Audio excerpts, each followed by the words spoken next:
چھوٹی چھوٹی سی چیزیں ہیں، لیکن ہم چونکہ قرآن کو سمجھے نہیں تو ہمیں پتہ ہی نہیں قرآن اتارا کیوں گیا، قرآن کس کے لیے ہے، اور یہ ہدایہ کیا ہے، ہدایت کیا ہے، ہدایت کس کے لیے ہے قرآن میں۔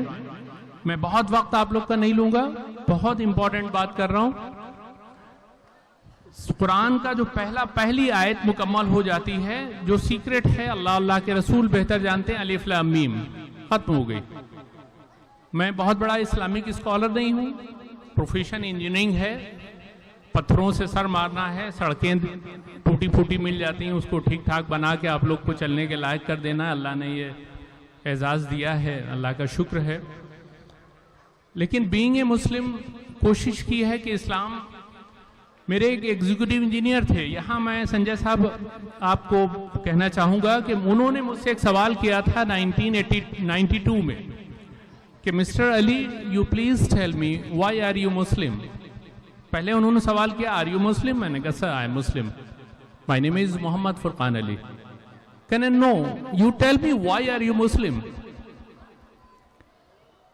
بہت ہی عجیب سا کوشچن ہے۔ اس کا جواب ایک تو یہ ہوتا ہے کہ میں یہ کہہ دوں کہ میں ڈاکٹر شفیق صاحب، ہمارے والد خدا غریق رحمت کرے، ان کا انتقال ہو گیا، کہ میں ان کا بیٹا ہوں اس لیے مسلمان ہوں۔ نو، قرآن یہ کہہ رہا کہ آبائی مذہب کوئی مذہب نہیں ہوتا۔ یہاں قرآن کے تمام جانکار بیٹھے ہوئے ہیں، آبائی مذہب کوئی مذہب نہیں ہے۔ اے ایمان والوں، تم غور اور فکر کیوں نہیں کرتے؟ تم تحقیق کیوں نہیں کرتے؟ سوچتے کیوں نہیں ہو؟ آج مسلمان نے سوچنا چھوڑ دیا، پہلا کام یہ کیا کہ چھوڑو، سوچنے سے کیا مطلب۔ آگے جو نیکسٹ قرآن کی جو سیکنڈ آیت آتی ہے، ذَلِكَ الْكِتَابُ لَا رَيْبَ فِيهِ، ختم ہو جاتا ہے، یہاں پہ پورن ویرام لگا ہوا ہے۔ اس میں کوئی شک نہیں کہ اللہ کی بھیجی ہوئی کتاب ہے۔ اگر ہم شک کر رہے ہیں تو ہم مسلمان نہیں ہیں۔ کلیئر ہونا چاہیے کنسپٹ کہ قرآن اللہ کی کتاب ہے، اس میں کوئی شک نہیں ہے۔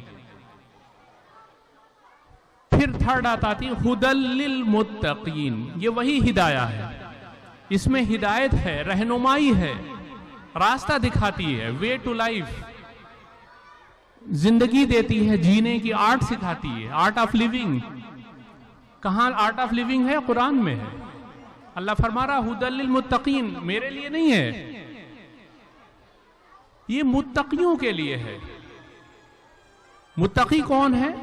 تقوی والے۔ بچپن سے ہمیں مدرسے میں بتا دیا گیا جو بہت پرہیزگار ہے، بڑا نماز پڑھ رہا، بڑے روزے رکھ رہا، وہ متقی ہو گیا۔ نو، متقی نہیں ہے۔ متقی وہ ہے جس کے دل میں خوف خدا ہے، ڈرنے والا، اللہ سے ڈرنے والا، تقوی والا۔ بار بار قرآن میں اللہ فرما رہا وَاتَّقُوا اللَّهَ یا ایھا الذین آمنوا واتقوا اللہ، ڈرو اپنے اللہ سے۔ جب اللہ کا ڈر ہوگا ہم ناانصافی نہیں کریں گے، ہم اللہ کی بات ماننے کی کوشش کریں گے، اللہ کے رسول صلی اللہ علیہ وسلم کا ایک ایک حکم ہم فالو کرنے کی کوشش کریں گے، اور یہ جو کوشش کریں گے تبھی ہم کامیابی حاصل ہوگی، تبھی ہمیں ہدایت ملی۔ ہدایت کس کے لیے ہے؟ مسلمانوں کے لیے ہدایت نہیں ہے۔ قرآن میں صاف لفظوں میں کہا گیا بیٹا کہ ہدی للمتقین، متقیوں کے لیے ہدایت ہے۔ متقی بنو، ڈر والے بنو، اللہ سے ڈرنے والے بنو۔ اور وہ ڈر کیسے آتا ہے؟ سورہ آل عمران میں اللہ فرما رہا کہ تقوی اگر اختیار آپ کو کیسے حاصل کریں کہ اے ایمان والوں، ہم نے تم پر روزے فرض کیے جیسا کہ تم سے پہلے کے لوگوں پر روزے فرض کیے گئے، تاکہ تم متقی بن جاؤ، تاکہ تم متقی بن سکو۔ ابھی وہ ہم لوگ کا وہ ٹریننگ کیمپ آنے والا ہے، مئی میں آئے گا، زبردست دھوپ، زبردست روزے۔ ہم سوچ رہے ہیں کہ بس رات میں خوب مرغا بریانی اڑا لیا، سود پھینی، دودھ پھینی، افطار میں تمام فروٹس، کھجوریں اور روح افزا اور تمام شربت، شکنجی۔ عورتیں بیچاری دن بھر لگی پڑی ہیں، افطار کا اہتمام، پھر رات میں پھر قورمے کی دعوتیں ہو رہی ہیں، پھر بریانی بن رہی ہے کہ صاحب سحر کا انتظام ہو رہا ہے، سود پھینی، دودھ پھینی۔ جبکہ اللہ کے رسول کیا فرما رہے ہیں کہ روزہ رکھنا بہت آسان ہے. چھوٹی چھوٹی سی حدیثیں. آپ کو لگ رہا ہے کہ آپ کا وقت برباد ہو رہا، میں سمجھتا ہوں کہ برباد نہیں ہوگا. میں صرف تقویٰ کو سمجھانے کی کوشش کر رہا ہوں، کیونکہ تقویٰ اگر سمجھ میں آ گیا تو الہدایہ کا مقصد سمجھ میں آ جائے گا. ہدایت صرف متقیوں کے لیے ہے، قرآن مسلمانوں کے لیے نہیں ہے، پورے عالم کے لیے ہے. اللہ جو ہے وہ تمام عالم کا رب ہے، رب العالمین، الحمدللہ رب العالمین، پورے عالم کا رب ہے اللہ. رب جو ہے عربی کا بڑا وائڈ میننگز ہیں اس کی. تقویٰ آ رہا روزے سے، اور روزہ اللہ کے رسول فرما رہے ہیں کہ رکھنا بہت آسان ہے، بچانا بہت مشکل ہے. ہر چیز کا روزہ ہے. ہم سوچ رہے ہیں کہ ہم صرف بھوک اور پیاس ہے، تو اللہ کے رسول کی ایک اور حدیث روزے کے بارے میں بڑی خوبصورت لگتی مجھے، کہ جس نے اپنے نفس کو قابو میں نہ کیا، روزہ اس کے نزدیک فاقے کے علاوہ کچھ نہیں ہے، اور فاقہ کرنا گناہ ہے. اللہ نے کھانے پینے کو دیا، آپ فاقہ کر رہے ہیں. روزہ فرض کر دیا گیا تمام مسلمانوں کو. آج ہم تمام ذرا سی ہمیں بلڈ شوگر ہو گئی تو بہانہ بہت اچھا ہے، نزلہ ہو گیا، 2 چھینک آ گئیں، ذرا سے بخار آ گیا، بہانہ بہت اچھا ہے، ہمیں بستی تک جانا ہے، ہمیں لکھنؤ سفر کرنا ہے. تمام بہانے ہیں. روزہ رکھیں گے تو بھائی دقت ہوگی نا. سفر میں منع ہے، مریض ہیں. مسلمان بڑی قاعدے کی چیزیں ڈھونڈ لیتا ہے قرآن سے، اپنے کام کی چیزیں، جیسا کہ منافقینوں نے ڈھونڈی تھیں. میں کھلے عام یہ بات کہتا ہوں، ہم میں منافقینوں میں زیادہ فرق نہیں ہے میرے بھائی. اگر ہم اپنے واقعی ایمان کے ترازو اور قرآن میں اپنے آپ کو تولنے کی کوشش کریں، ہم کلیئر کٹ مسلمان نہیں ہیں، کہیں کسی اینگل سے نہیں ہیں، منافقینوں میں سے ہیں، منافق ہیں ہم. اس لیے کہ ہم غور نہیں کر رہے ہیں، ہم تحقیق نہیں کر رہے ہیں. اللہ کے رسول کہہ رہے ہیں علم حاصل کرو خواہ تمہیں چین تک جانا پڑے. ہم سفر نہیں کر رہے ہیں. کہنے بہت دولت ہے، 200 بیگھہ کھیتی ہے، کیا کرنا ہے، 2 مکان لکھنؤ بنے پڑے ہیں، بمبئی میں بہت بڑا کاروبار ہے، پیسے کمی نہیں ہے، 100 نوکر لگے ہوئے ہیں، کیا کرنا ہے علم حاصل کر کے. سیدھے ہم نے ریلیٹ کر دیا ہے علم کو دولت سے، جبکہ دولت سے کوئی ریلیشن علم کا کہیں سے کہیں میرے بھائی ہے ہی نہیں. صرف علم ہی ایک ایسی چیز ہے جس نے ابلیس اور آدم میں فرق پیدا کیا. سورہ بقرہ میں رکوع نمبر 2 میں اگر آپ پڑھیں کہ دنیا کو اللہ نے کیوں بنایا، کیوں پیدا کیا، تو اللہ تعالیٰ صاحب فرماتا ہے کہ سجدہ کرو، وَاسْتَكْبِرُوا وَكَانَ مِنَ الْكَافِرِينَ. اس نے کیا تکبر اور وہ ہو گیا کافر. اس نے سجدے سے منع کر دیا. کیوں منع کیا؟ اس نے کہا کہ میں زیادہ علم والا ہوں. زیادہ پیسے والا نہیں تھا، زیادہ علم. تکبر کیا اس نے. میں نوری ہوں، میں جناتوں میں سے ہوں، یہ خاکی ہے. پھر اللہ نے فرمایا آگے 3 رکوع میں سورہ بقرہ میں اللہ فرماتا ہے کہ آدم کو میں نے تمام اسماء حسنہ سکھا دیے، تمام چیزوں کا علم دے دیا. تو انسان کا جو یہ سافٹ ویئر ہے، ابھی محسن بھائی سافٹ ویئر کی بات کر رہے تھے، ہمارا جو سافٹ ویئر ہے آج تک دنیا میں کوئی بھی شخص اس کو 19% سے زیادہ استعمال نہیں کر پایا. لیٹسٹ جو تحقیق ہے، ریسرچز ہیں، 19% سے زیادہ استعمال ہی نہیں کر پایا کوئی. اور ہم لوگ بہت سے لوگ تو اللہ کے گھر جائیں گے اور پہلا سوال جو اکثر لوگ کہتے ہیں کہ صاحب یہ سوال ہوگا، وہ سوال ہوگا، پہلا سوال اس کا ہوگا کہ میں نے عقل دی تھی، کہاں استعمال کیا؟ تو کہیں گے لے جائیے میں کورا لایا ہوں، ایسے ہی پورا یہ لیجئے بھیجا، یہ رکھا ہوا ہے، میں نے استعمال ہی نہیں کیا. پہلا سوال ہوگا عقل کے بارے میں. چونکہ عقل ہے اسی لیے تمام سوال جواب ہونے ہیں. یہ چیزیں تبھی انسان کے اندر ڈیولپ ہوں گی جب وہ سوچے گا، فکر کرے گا، قرآن کو سمجھنے کی کوشش کرے گا. خالی چومنے کی چیز نہیں ہے قرآن. اس کو تو میں ریکویسٹ آپ لوگ سے یہی کر رہا تھا کہ تقوی اختیار ہو گیا، تقوی ہو گیا تو آپ کو اللہ ہدایت دے گا. قرآن میں اللہ کا وعدہ ہے. اور کون سی ہدایت ہے؟ الحمدوں کی صورت، اگر جسے سورہ فاتحہ کہتے ہیں، سب کو زبانی یاد ہے. روزانہ ہم پتہ نہیں کتنی مرتبہ نمازوں میں پڑھ جاتے ہیں بہت اسپیڈ میں. الحمدللہ رب العالمین الرحمن الرحیم مالک یوم الدین ایاک نعبد و ایاک نستعین بس آمین. اس میں پتہ ہی نہیں ہم کیا کر رہے ہیں. اللہ سے ہم کون سی دعا مانگ رہے ہیں؟ ہم ہدایت ہی تو مانگ رہے ہیں. اہدنا الصراط المستقیم سب سے امپورٹنٹ چیز ہے. سب سے امپورٹنٹ چیز سورہ فاتحہ میں اہدنا الصراط المستقیم ہے. اے اللہ مجھے سیدھی راستہ، مجھے ہدایت دے، سیدھی راستہ دکھا. کون سی راستہ؟ پھر 3 کیٹیگرائزیشن ہے. پہلا انعمت علیہم، دوسرا غیر المغضوب علیہم، تیسرا ولا الضالین. اس کے بعد ہم لوگ آمین. اب ہم لوگ کہاں پہ گمراہ ہو رہے ہیں؟ ہم اس پہ اڑے ہوئے ہیں کہ ارے صاحب وہ تو انجینئر صاحب آئے تھے، وہ ضالین کہا تھا، انہوں نے ضالین نہیں کہا. اگر ہم ضالین کہہ لیں گے تو کیا فرق پڑنا ہے؟ امپورٹنٹ ہمارے لیے یہ ہے کہ ہم عجمی ہیں، عربی نہیں ہیں. ہماری مدر ٹنگ اردو ہے، عربی نہیں ہے. کوشش کرنا چاہیے کہ ہم قرآن کو جتنا ہو سکے. سورہ مزمل میں اللہ رب العزت کھلی طریقے سے سمجھا رہا کہ قرآن کو کیسے پڑھنا ہے. ہم پڑھ رہے ہیں صرف ثواب کی غرض سے. میں نے اکثر لوگوں سے ایک سوال کر دیا، علماء کرام سے بھی اکثر پوچھ لیتا ہوں کہ بھائی ثواب کی ڈیفینیشن، پریبھاشا مجھے سمجھا دیجئے. آج تک کوئی سمجھا نہیں پایا مجھے کہ ثواب کیا ہوتا ہے. بہت ثواب ملے گا، کہاں ملے گا، کیا ملے گا، اس کی کوئی ڈیفینیشن ہے؟ نہیں ہے. دماغ میں ایک کنسپشن بیٹھا ہوا ہے کہ ثواب ہے. امپورٹنٹ یہ ہے کہ ہمیں اپنی پوری زندگی، پوری چیزیں، اور یہ سب کیسے آئے گا ہمارے پاس؟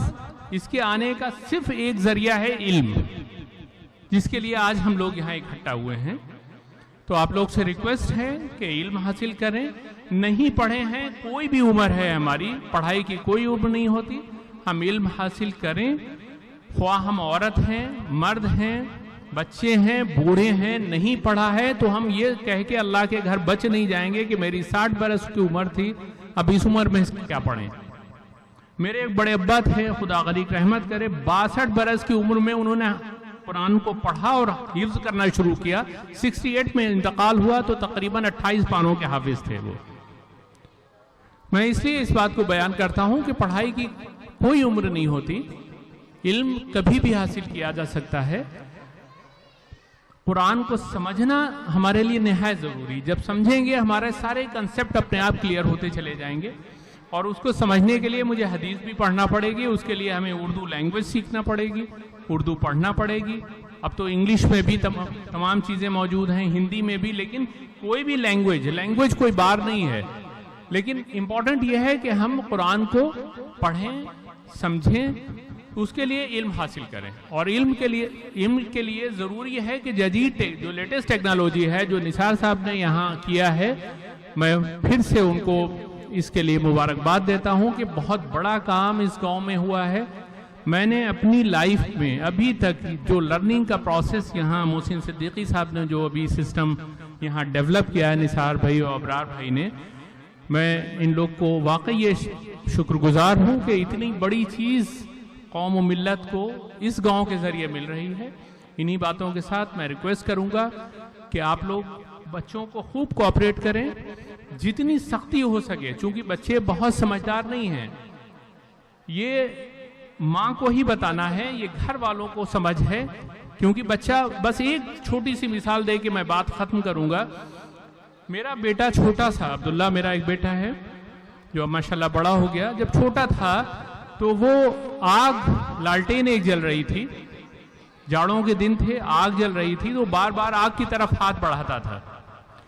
تو یہ ہماری مسز بار بار اس کو روکتی تھی، بیگم ہماری، کہ نہیں بیٹا جل جاؤ گے. اس کے سمجھ میں نہیں آ رہا تھا. ہم نے کہا یہ ایسے نہیں سمجھے گا. میں اس کا ہاتھ لیا، آگ کی طرف باقاعدہ جھک کے میں نے تھوڑا سا بڑھایا. جب تپش لگی، اس کا ہاتھ جلا، تو یوں ہٹا لیا. اس کے بعد میں نے کہا بیٹا دے. بول نہیں پاتا تھا. پھر میں اس کے آگ کے پاس لے جاتا تھا، وہ دور بھاگتا تھا. اسی بات کا ذکر قرآن میں اللہ پاک نے الہاکم التکاثر کی صورت آپ لوگ ضرور پڑھ لیجئے تو دنیا کی حقیقت سمجھ میں آ جانی ہے. اس میں 3 یقین کا ذکر آتا ہے، علم الیقین، عین الیقین، یقین کا ذکر آ رہا ہے، تبھی ہمارے سمجھ میں آ پاتا ہے۔ علم اس لیے بہت ضروری ہے کہ جب تک ہم اس کو پڑھیں گے نہیں، محسوس نہیں کریں گے، ایکسپیرینس نہیں کریں گے، دیکھیں گے نہیں، پریکٹیکلی نہیں کریں گے، تب تک میرے سمجھ میں آنے والا نہیں۔ تو سارے لوگوں سے درخواست ہے مہربانی کر کے اللہ اور اللہ کے رسول کا جو پہلا میسج ہے، اگر مسلمان ہیں تو علم کے فریضے کو ضرور ادا کریں۔ وآخر دعوانا وان الحمدللہ رب العالمین۔ السلام علیکم۔